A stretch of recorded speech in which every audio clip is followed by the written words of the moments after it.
Murano winters are not cold like mountains, they are cold like rooms that used to be warm. The furnace breathes, the canal exhales salt, and every surface remembers summer with a sigh. I sweep last night's ash into a small metal pan, gray against gray, the way the sky presses itself against the lagoon until both forget who is reflecting whom. When the door opens, I don't look up immediately. The morning light is a jealous thing here, barging in without knocking. I hear the hinges complain and the familiar careful footfall, rubber soles, a polite pause, then the soft thud of a sketch roll placed on my workbench. Buongiorno, Nora, he says, voice worn by dust rather than by smoke. Adrien always smells faintly of lime putty and old stone, a pilgrim of broken saints. Early, I answer, and the word fogs in the air. I set the pan of ash on the sill to cool. The tide's low. Your fairy must have scraped its pride. He laughs under his breath, the kind of laugh people use to keep warm. The Madonna needed me before the tourists do. He unfurls the roll. Out comes the pale tracing of an apse window, ribs like thin bone, the lead line sketched in a steady hand. If we're to replace the west nave glass before Epiphany, I have to steal your mornings. I don't tell him my mornings were already his. I pick up the paper by its edges. The design is simple, almost shy, a field of sea glass blues, and a narrow vein of gold that climbs like prayer. I can see the passage of light before I cut the first piece. He waits, watching me watch the drawing, like a man asking permission to breathe. Whose idea is the gold? I ask. Yours, he says. And something small in my chest clicks back into place. From the sample you did last month, the way it caught the candlelight on Santa Lucia's vigil. Lucia. The name falls into the room like a snowflake, melts, and is gone. He does not look at me when he says it. He never says it like a secret, which makes it harder to forgive. Then let's begin, I reply, and reach for the glass. Hope gives. I choose a sheet the color of dawn hiding in fog. It sings under my fingertips, the music you only hear when you have burned your hands enough times to deserve it. The oil cutter finds its place, the wheel kissing the surface. Score, separate, grind. Score, separate, grind. Work makes the mind obedient. Adrien moves carefully through the studio, dodging the winter sun like a stray cat. He has always been gentle with rooms that are not his. He sets a small tin of candied orange peels by the kiln. For you, he says. I'll eat them when we've earned a window, I answer. Gives unease. He steps close to the light table, leaning over the tracing. His sleeve brushes my shoulder, and in the floating dust I see two worlds, a man's careful hands, and a painter's vanished gaze reflected in the same piece of glass. The island is a chorus of absent things, boats that left at dawn, lovers who said domani and meant not today. I study the cutter. Last night, he says, I found another fragment behind the altar, painted, 16th century, a face so pale it was almost a moon. He smiles, tired and sincere. You would have liked it. Bring it by, I say. I'll test the enamel mix. He nods, and in that nod lives 1,000 unpromised things. The bell of San Pietro wrinkles the canal's skin. Gulls make corrections in the margins of the air, gives tenderness. By noon we've fitted a small constellation of blues and greens onto the light table. The gold is still in the kiln, tempering its temper. Adrien pours two paper cups of coffee that taste like penance and sits on the stool opposite me. For a while we share the honest silence that belongs to people who make things instead of stories. His hand warms the coffee. My hands warm nothing. The scars along my knuckles look like punctuation. Commas where I paused, dashes where I pressed too hard, periods where I bled. He sets his cup down, picks up a shard I rejected, holds it up to the window like a tiny shield. Do you ever think, he says, that light is a faithful animal? That it always finds its way back to you? No, I say. Light belongs to no one. We only invite it. He studies me with that restores patience, the kind you use when a fresco keeps the memory of smoke in its plaster and you're trying not to wash the past away. You invited it beautifully at Santa Lucia's, he says softly. When the candles were lit, your gold looked like. Don't, I say, more sharply than I meant. My coffee makes a small, accidental tide across the table. Don't say her eyes. The room gathers itself. He is quiet. Then, I wasn't going to. But we both know he was. The truth sits between us like a bucket of rain in a good room. Gives doubt work again. Work is the cleanest kind of prayer. I cut the gold vein after lunch. The delicate curve that will climb toward the oculus. My breath fogs the pain and I write my name in it with a fingertip. Then wipe it away before it can dry into embarrassment. I set the pieces in order on the cartoon and lace them together with lead cane that looks like gray rivers. Adrien moves to the high shelf and finds the little radio that only knows 3 stations. He turns the knob until Vivaldi limps into the room, distant and winter-thin. The priest says the pilgrims will come early this year. He tells me they believe Epiphany clears the fog. The fog is not a sin, I say, nor is hope. He says it like a man who believes in scaffolds and lime more than in miracles, and somehow that makes it a better blessing. Give soft surrender when we solder the first seam. He holds the strip steady with gloved fingers while I feed the solder along the line, the tin bright as a thought just spoken. The smell of flux is the smell of mended things. In it I can almost forgive the world for the ways it fails to stay whole. Thank you, I tell him when we stop for air. For the oranges. For the morning. He looks up,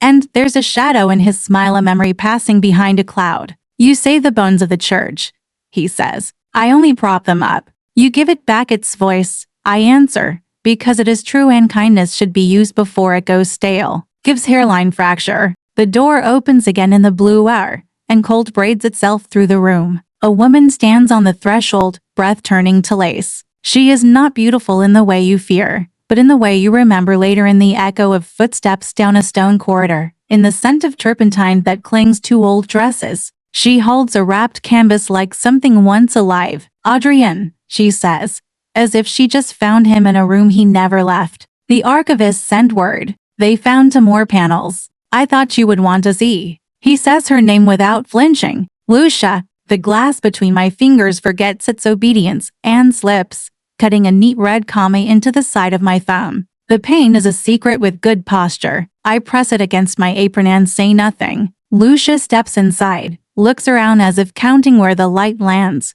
You must be the glassmaker, she says to me, and her voice is not unkind. He wrote about the gold. I smile in the fluent language of the merciful. We only invite it, I say. Adrien takes the canvas from her. For a heartbeat our hands almost share the weight. Almost. He sets it against the easel by the kiln. Lucia drifts toward the window and the window says yes to her face. Give self-protection. I wrap my thumb with linen, neat as a light hold for someone else's sake. You should look at the panels while the light holds, I tell them. Blue hour is a generous judge. Adrien glances at me, a question he doesn't have the right to ask in his eyes. I give him the smallest nod. We are, after all, custodians before we are people. He and Lucia lean over the painting. I turn back to the table and solder another seam that does not need soldering. The radio finds a station where the host breathes more than he speaks. The furnace hums, the glass cools, and in that slight contraction the body of the window, remembering it is many-something hairline and honest, runs through me. At closing,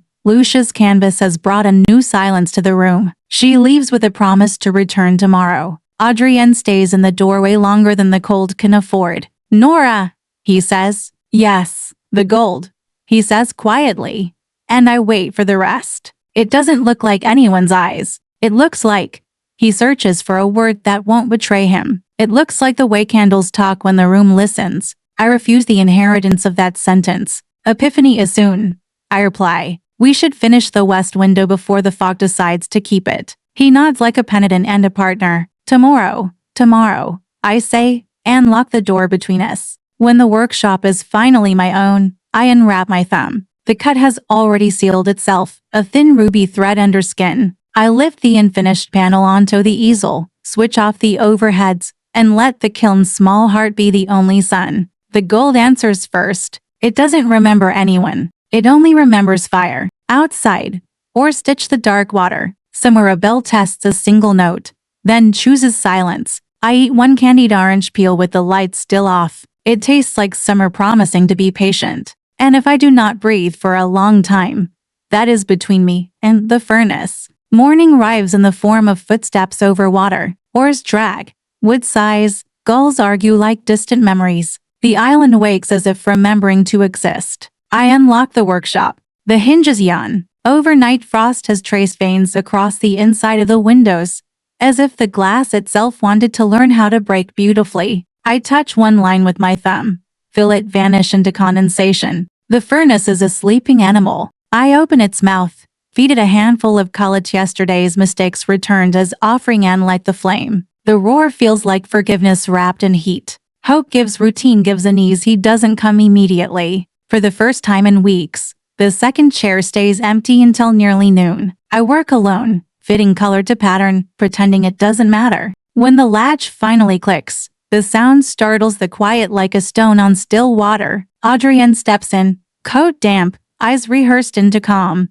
He carries a crate instead of drawings. Supplies, he says, too quickly. And these. He sets the crate down. Inside, fragments of Lucia's panels. The faces of angels faded, fractured, still unbearably kind. I wipe my palms on my apron. She left them. She said they were safer here. Safer, the word means near me. Though he doesn't know that I know. He kneels beside the crate, ranging each shard by instinct. I notice his fingertips tremble, restorer's hands afraid of betrayal. The light bends through the fragments, coloring his skin in patches of heaven. You can fix them, he murmurs, half to himself. You always fix what light forgets. I mend glass, I say, not ghosts. He looks up, surprised by the edge in my tone, then nods as if accepting a verdict. Outside, the noon bells weave themselves across the canal. Somewhere a choir practices out of key.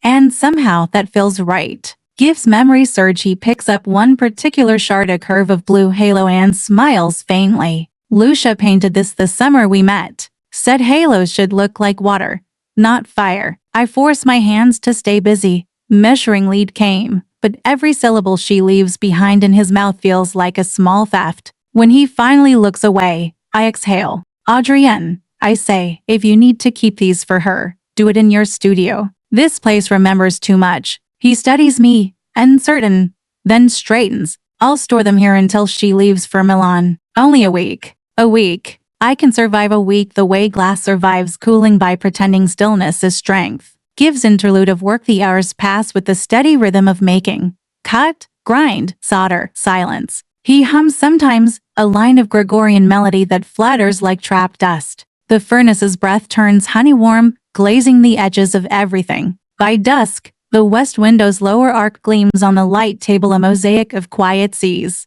The gold strip curls upward, waiting for night to test it. Adrien stands beside me, hair damp with mist. When this is installed, he says softly, it will catch the setting sun first. And lose it first, I answer. He smiles. Maybe that's mercy. Gives emotional tilt. Lucia arrives again, later than yesterday, dressed in gray that pretends to be humility. She carries sketches rolled like confession scrolls. Adrien's shoulders change shape when he sees her, a subtle opening. As if gravity temporarily forgave him. They talk near the kiln. I keep working. Every word they exchange turns the air heavier, until even the glass on my table seems to listen. Lucia lifts one of my finished paintings, holds it up. Your craft is exquisite, she says. Adrien used to describe the way you cut light. I see it now. I nod politely. Light cuts itself. We only guide the edge. She smiles, unoffended. I wonder if you could fuse a painted fragment into your new one to give the church both memory and renewal. It is an elegant idea, and she knows it. Adrien glances at me.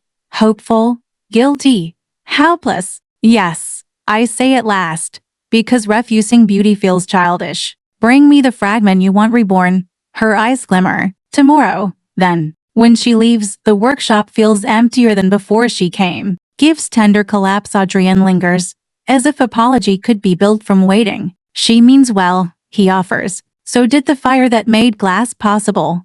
I reply, good intentions still burn. He steps closer. The scent of lime and rain on him reminds me of mornings before she existed in our air. You're angry, he says gently. I'm tired, I answer. There's a difference. One cools, the other cracks. He nods. Then rest. I can't, I say. Molten things sleep badly. He almost laughs, then doesn't. Instead, he picks up his gloves, looks at the glowing pieces on the table, and whispers something I barely hear. She used to say that too. That sentence lands like ash, soft, gray, impossible to sweep away. When he's gone, I turn off the furnace and let the dark climb the walls. The window glows faintly from its own remembered heat. I touch the gold line. It's still warm enough to lie about hope. Outside, fog braids itself around the lampposts. Venice blurs like a watercolor rinsed too soon. In the reflection, my face is a map of someone else's miracle. And yet, I stay, because leaving too early would let the glass win. The next morning smells of copper rain. The sky above Murano holds its breath, gray and gray, as if it fears to spill more stories onto us. When I open the furnace, yesterday's embers wake like old regrets glowing, whispering, refusing to die properly. I feed them with new color and blow gently until the orange returns to life. Fire, like memory, only needs a little kindness to reignite. Adrien arrives early, earlier than guilt requires. He brings pastries wrapped in brown paper and the kind of silence that hopes to be forgiven without asking. Breakfast, he says. I thought the church paid you in prayers, not croissants. He half smiles. Prayers burn faster. He watches me cut glass for a while, the way one watches a tide they can't predict. Then, carefully, he says, Lucia asked me to thank you. She'll bring the fragment at noon. I said tomorrow. I remind him. She couldn't sleep. He answers softly. Neither could I don't reply. Sleep is a fragile invention. Some nights even dreams refuse to be used. Gives routine trying to heal. We work side by side for hours. The rhythm between us returns, not quite harmony, not yet distance, something trembling between. He measures the window's arch. I trace the lines with lead. We talk about solder, about salt in the air, about the way the fog eats color before noon. Safe topics, empty scaffolds, but beneath them, words ache to escape. At last he says, you think I don't see it, but I do. The way she changes the air. I don't mean to. I stop him with a glance sharper than glass. Don't explain feelings as accidents. You walked into this fog yourself. He flinches, then nods. You're right. For a long moment, the only sound is the steady breathing of the furnace. Gives noon arrives. Tension tightens. Lucia enters exactly when the church bells ring 12. She wears the same color as the sky smoke, pretending to be silk. In her hands, a small wooden box. This is the piece, she says, opening it carefully. Inside lies a fragment no bigger than a palm, a painted angel's wing, blue fading into white, edges burnt from fire long ago. It survived the 1730 blaze, she explains. The church wants it reborn in glass. I hold it up to the light. The old pigment flickers faintly, like a voice trying to remember its song. It will be difficult, I say. The paint may reject the heat. Lucia smiles faintly. Then maybe it prefers to stay broken. Adrien glances between us. Can it be done? Yes, I answer, but it will cost the new piece its clarity. That's all right, Lucia says. Perfection never prayed. I set the fragment on the table. For a heartbeat, all three of us lean over at me with caution. Her with nostalgia, him with something that looks too much like devotion. The glass catches our reflections and blends them into one uncertain shape. Gives emotional pivot when she leaves. The smell of her perfume lingers, a note of virus and turpentine. Adrien watches her disappear into fog, then stays in the doorway too long. She trusts you, he murmurs. I wish she trusted the fire instead. I say, it's more honest. He looks back at me. You still don't like her. I don't know her, I answer, but I know what she means to you. And that's enough to make the air heavy. He wants to speak again, but doesn't. Instead, he walks toward the table, takes off his gloves, and starts sorting the glass shards for the fusion. His hands move like prayer, steady and deliberate. Watching him hurts in ways that are difficult to name. We work in silence until twilight. Gives nightfall, quiet cracks the fragment, and the new glass are finally ready for firing. I place them together in the kiln, old memory meeting new transparency, and close the lid. The sound it makes is small but final, like a confession shutting itself. Temperature? Adrien asks. 600, I say. Too low, and it won't bond. Too high, and both will die. He nods slowly, as though I were talking about people. Outside, the canal is liquid mercury. The city dissolves into its own reflection. Adrien sits on the stool, elbows on knees, watching the kiln window glow. Do you believe in miracles, Nora? No, I say. He looks at me. Not even small ones. Especially not those. He exhales, a tired smile in the dark. She does. Lucia says glass is the closest thing to faith. Faith shatters easier. She'd say that's why it's beautiful. I'd say that's why it's cruel. He looks at me for a long time, as if trying to memorize the sound of my disbelief. When the kiln clicks off, we both move at once. The glow fades. Heat sighs. I open the lid carefully. Inside, the fused panel gleams 2 stories pressed into one. The wing has survived, but barely. The blue has softened, the white almost translucent. The edges, once burnt, now shimmer gold. Adrien exhales in awe. It's her painting and your fire. No. I whisper. It's what happens when neither wins. He touches the glass lightly. It's perfect. It's broken beautifully. I correct. There's a difference. He turns toward me, eyes tired but gentle. Maybe that's all love is, learning to break beautifully. I don't answer, because I am afraid he might be right. The fused panel cooled overnight. When I lift it from the kiln, it sighs a soft glass voice, like breath caught between surrender and song. The angel's wing has survived. Barely. Morning light spills through the workshop, painting the floor with honey and smoke. Adrien arrives as the first pheromones pass the key. He pauses at the door, as if unsure the world will let him in. Is it Hall? He asks. As much as we are, I say. He steps closer, the fused gold along the wing glints on his wrist. Lucia will be glad. I flinch at the ease of her name in his mouth. Then bring her. The church wants proof that resurrection sells. He winces at my tone, but doesn't argue. He's learned that silence buys him more forgiveness than words ever could. Gives an easy calm. Lucia arrives before noon with her camera, her scarf fluttering like a surrendered flag. She greets me kindly, too kindly, like someone already rehearsing pity. May I take a few photographs for the archive? Of course, I say, because refusing would sound smaller than I want to feel. She sets up near the window.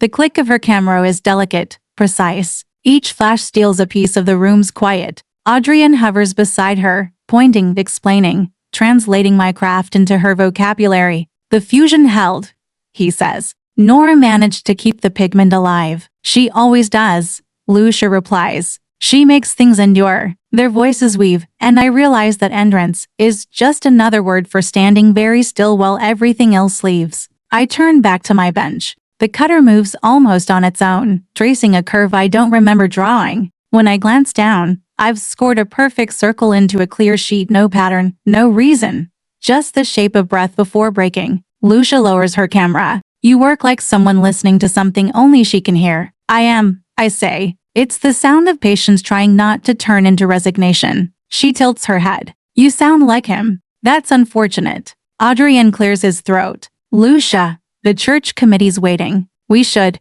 but she interrupts softly. I'd like to stay a moment. Gives emotional tilt. She walks closer to the fused wing, steadying it with an artist's envy. When we burned in 30, the old masters said the fire had purified the art. I used to believe them. She glances at me. Now I think some flames just take names with them. Her gaze flicks to Adrien, and for one heartbeat I see his whole history: pain-smeared summers, late-night restorations, vows whispered under scaffolds. It's a story that used to be his prayer and is now my silence. Lucia turns back to me. I hope you'll sign the piece, Nora. You gave it back its breath. I only taught it how to break again. She looks startled, then smiles as though she understands. Maybe she does. When she leaves, the door shuts too gently. Adrien stays. He always stays after her departures, like a tide too stubborn to recede. Gives quiet fracture. I'm sorry, he says finally. For what? For her. Or for me.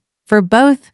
That's sufficient, I say. He sighs. You think I'm still looking backward. I think you never stopped. He rubs his temples, tired. I don't know how to do this right. Then stop pretending there's a right way. He meets my eyes. And for once there's no defense there, just exhaustion. I wish I'd met you first. I almost laugh. You didn't, and now we live in the consequence. He reaches for my hand but stops halfway, as if the air itself forbids him. You could come with me to the mainland next week. There's a restoration at Santa Maria dei Miracoli. New commissions, new start, and leave the furnace. Maybe it's time. I shake my head. You forget the class remembers everything. I just bring the heat with me. He looks down, defeated. Then I'll stay. No, Adrien. My voice breaks smaller than the word deserves. You already stayed too long in things that don't belong to you. He nods once, The kind of nod that people give when they finally hear their own echo. Gives closing moment after he's gone.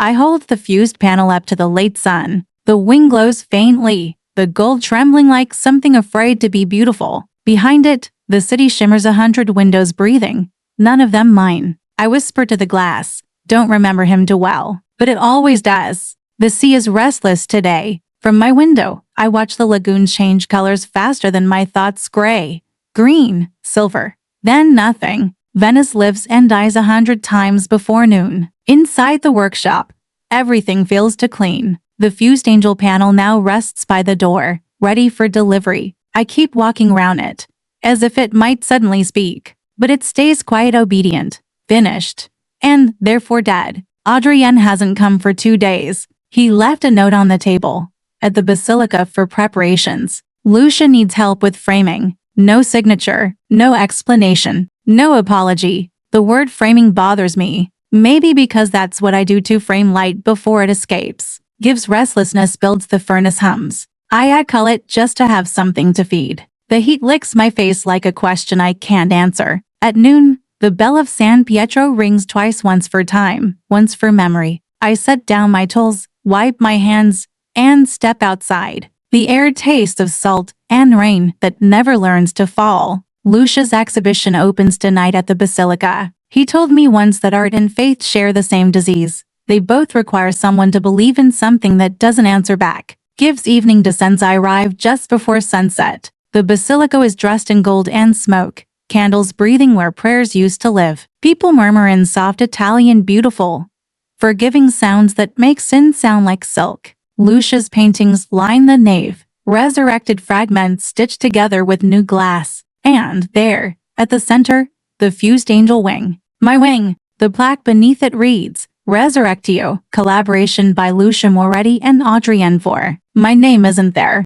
For a moment, I forget how to stand. The gold I melted, the glass I cut, the blood I spilled on my thumb, all of it now belongs to someone else's salvation. Gives shock, gives numbness. I walk closer. The light from a nearby candle bends through the panel, spilling over Adrien's face as he stands beside Lucia, greeting patrons. He looks proud. She looks whole. And I just another shadow in a church full of ghosts. Lucia notices me first. Her expression flickers guilt, relief, pity. I can't tell which. Nora, she says, softly enough to be dangerous. I was hoping you'd come. Apparently I already did. I reply, nodding toward the panel. Adrien turns. His smile falters. It wasn't my decision. The committee decided I was unnecessary.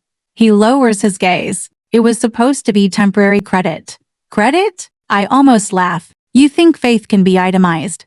The basilica air tightens. A few heads turn. Lucia steps forward quickly. Please, not here. Don't worry. I whisper. I don't pray anymore. Gives the confrontation breaks. I leave before they can say my name again. Outside, fog waits like an old friend. The bells start their long, slow calling, soft as regret. The canal reflects the basilica lights, gold trembling over black water. In that reflection, everything looks like forgiveness until you touch it. Gives night solitude. Back in the workshop, I light the furnace without thinking. The room fills with the familiar roar, the heartbeat of something that doesn't know how to stop loving. I take a clear sheet of glass and score it from edge to edge, straight through the center. The crack runs clean, a perfect, merciful line. For the first time, I don't try to mend it. I set both halves against the light, watching how the break refracts everything into double, two skies, two faces, two versions of truth. Maybe this is what Adrien meant when he said love is learning to break beautifully. But standing there, I realize beauty isn't the point.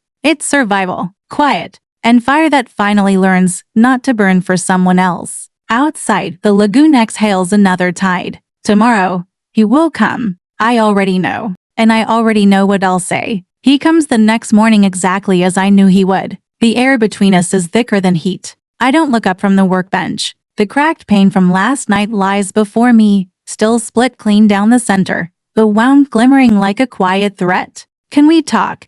He asks. We already did, I say. You just weren't here for your part. He exhales, steps closer. I didn't mean for the credit to vanish. The committee rushed the plaque. Lucia tried. Lucia tried. I repeat, the words tasting like iron. She's very good at trying things she doesn't have to finish. Nora, no, I set the cutter down. The blade clicks against the table, sharp as punctuation. Don't ignore me like I'm an unlit candle you can relight with guilt. Gives tension rise as he runs a hand through his hair, the gesture that used to make me forgive him. Not today. You think I don't know what I've done. I think you know and still do it. He winces. The panel belongs to the church, not to us. I thought names didn't matter to you. They don't, I say, until someone else wears mine. For a long minute the furnace is the only voice left. Its breathing fills every corner of the room. He finally whispers, "You made me believe I could build something after her, and you made me believe I wasn't hers rehearsal." I reply, "We both sculpted illusions. Mine just doesn't hang in a church." Gives breaking point. He looks around, eyes searching for something that used to be safe here. "Then tell me what to do. Leave. Is that what you want?"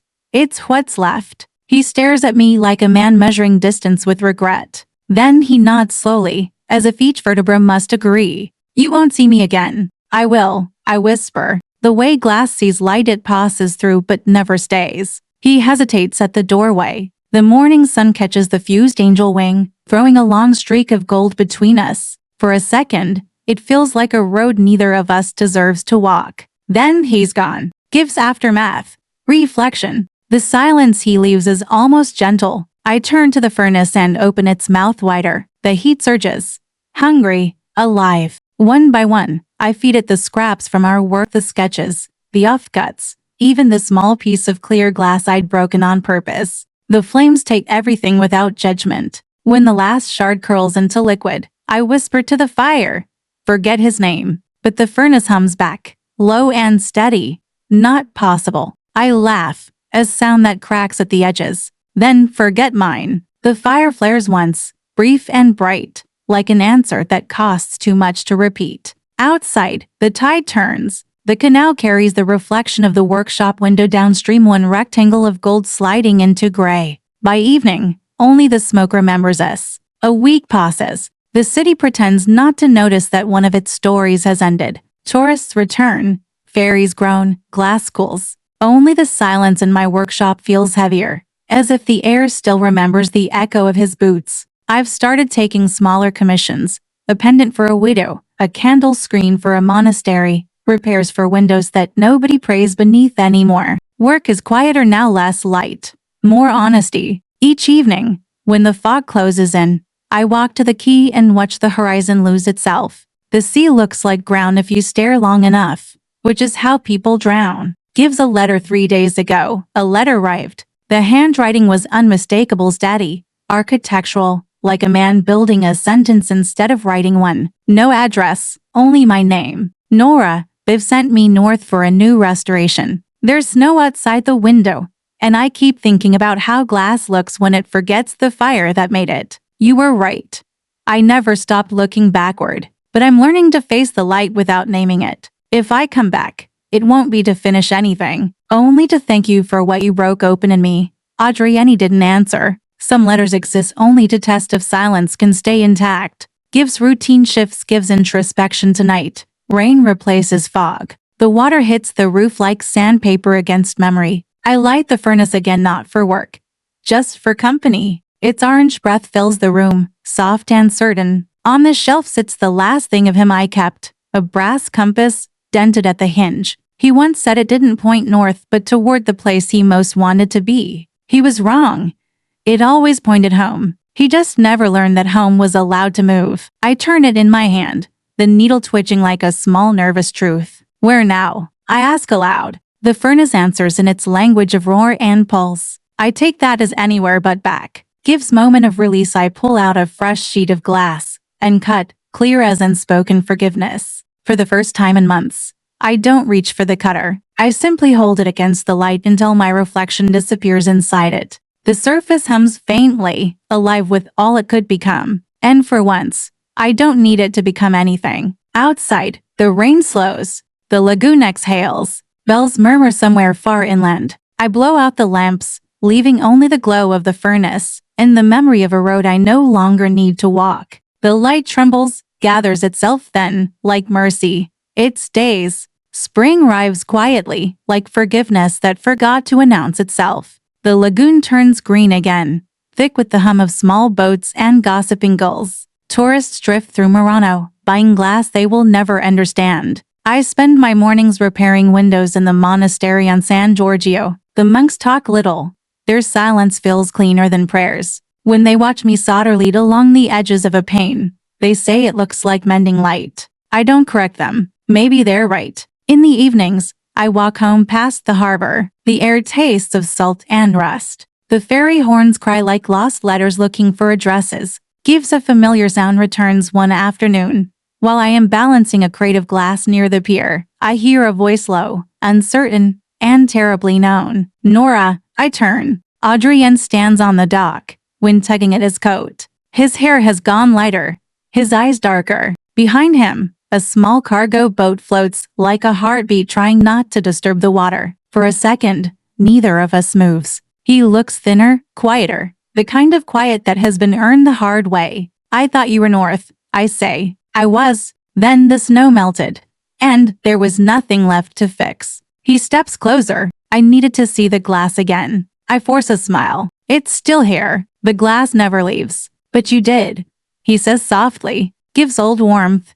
New distance. We walk along the quay, side by side, but never touching. The sea keeps the rhythm we can't. He tells me about the monastery he worked on, about the way frost etches patterns on stained glass like handwriting from the cold. I tell him about the monks, about how silence can sometimes mean mercy. When we reach the edge of the pier, he stops. I read your name in a catalog. Lucia mentioned you in her new collection. That's generous, I say. Credit after absence is still absence. He lowers his gaze. She left for Paris. A gallery took her work. I didn't go. Something small in me exhales. So you finally stopped following ghosts? I followed one, he says. You. The words hang there, almost weightless. Gives the confession I came back.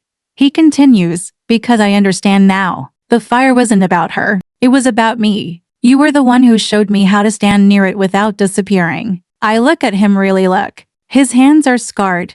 His palms rougher than I remember. Time has etched him into something truer. I'm not the fire, I say. I just stopped running from it. He nods, eyes shining. Then maybe I can stop running, too. I shake my head gently. You can stop, but not here. He blinks, hurt flickering through his voice. You won't forgive me. I did, I whisper. That's why I can't begin again. Gives the farewell. A ferry horn cuts through the wind. The tide rises, licking the edges of the dock. He steps closer, and for a heartbeat the world seems to hold its breath. His hand almost finds mine, almost. Then he lets it fall. You'll always have the light, he says. And you'll always have the shadow that proves it's real. He smiles, small and tired, then turns toward the boat. I watch him climb aboard, a figure dissolving into glare and distance. When the wake finally reaches my feet, it feels like glass cooling sharp, necessary, irreversible. Gives closing reflection back in the workshop.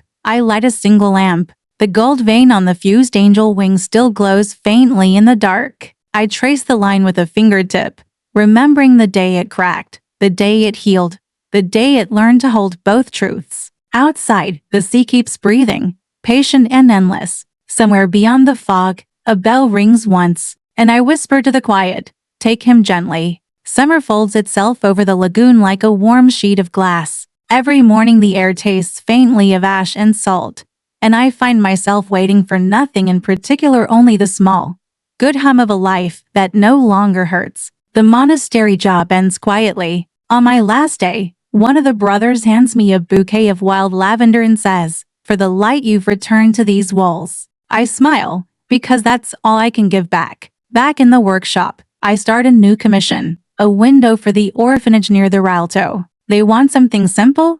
Just sunlight? The director told me. It feels right. No saints, no wings, no names, only light that belongs to everyone. Gives work becomes prayer again. I draw the pattern by hand, arcs crossing like gentle tides. Each curve breathes quietly, no gold, no ornament, just color. When I cut the glass, I hear the familiar song of the wheel, a soft hiss, a line being born. It's the same rhythm as breathing after a long cry. The furnace hums, obedient and kind. For the first time in months, It doesn't feel like a confessional. It feels like a heartbeat that happens to live in fire. Gives unexpected visit. A bell rings outside. When I look up, there's a small boy at the door, thin, curious, holding a bundle wrapped in linen. Signer and Nora.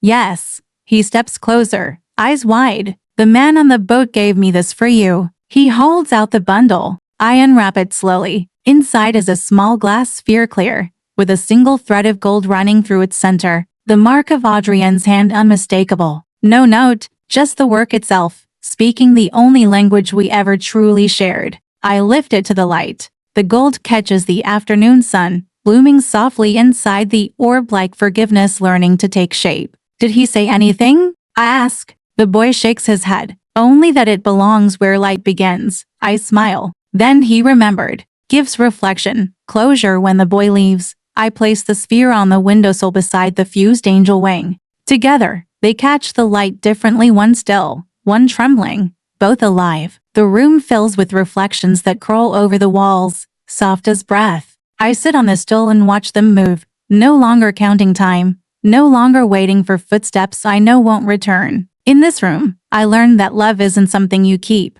It's something that passes through you. And if you're lucky, it leaves you transparent enough for light to rest in. Outside, gondoliers sing a lazy tune that drifts across the canal. The world smells of rain and bread and forgiveness. I close my eyes. The furnace purrs low, patient, content. The last window glows behind my lids, not of saints, not of sorrow, but a quiet glass that finally lets light belong to itself. Autumn comes to Venice quietly, without spectacle, just a colder kind of beauty that doesn't need to be seen to be believed. The lagoon shrinks in the evening tide, leaving streaks of mirror water where boats have passed. The orphanage window is finished, installed, whole. When I visited yesterday, the children were tracing colors on the wall, their hands chasing light like butterflies. They didn't ask who made it. They only laughed. And somehow that was the best signature I could have hoped for. I returned to the workshop one last time tonight. The air inside is still. Dust drifts like unspoken prayers. On the windowsill, the glass sphere glows faintly beside the fused angel wing. To hearts that have learned how to keep quiet. Gives closure forming. I light the furnace for the final time. Its roar rises, softer than it used to be, almost gentle now, as if it, too, has grown tired of remembering. I sit by the flame and whisper, "You've done enough." It hums back, a low sound of agreement. For years, I thought the furnace was my heart, always burning, always making, never resting. But maybe it was just a mirror, showing me what I refused to stop being. Gives final reflection. I take the brass compass from the shelf. The needle no longer twitches, it rests, pointing somewhere beyond the lagoon, beyond grief. I place it inside a small tin box with a note. For whoever finds this, fire doesn't remember who loved it. It only remembers that it was loved. I seal the box and set it beside the kiln, where the heat can keep it company. Then I open the door. The night air rushes in cold, alive, smelling of sea and iron. Somewhere across the water, a church bell rings midnight. Gives the quiet ending. I blow out the lamp. The furnace flickers once more, then settles into silence. Outside, the canal catches the last breath of light and carries it away. Tomorrow, I'll take the early ferry to Murano. They say the sunrise there is softer, the kind that doesn't demand anything from you. Maybe I'll stay a while. Maybe I'll build nothing at all. Behind me, the workshop sighs wood, glass, memory all releasing at the same time. And for the first time in years, I let it. Because sometimes the most beautiful thing we make is the space we finally leave behind.